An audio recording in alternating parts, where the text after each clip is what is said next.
Pranamaya Kosha. We won't be alive without prana.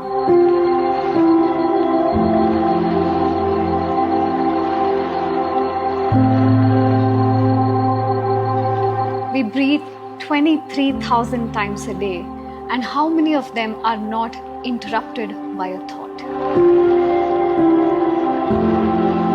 Prana is the vital energy affected by emotions and activities throughout the day. Come, breathe in the fresh air of mountains. Send prana to all the organs in the body and release the doubts, fear, pain that you've been holding on to for the longest time.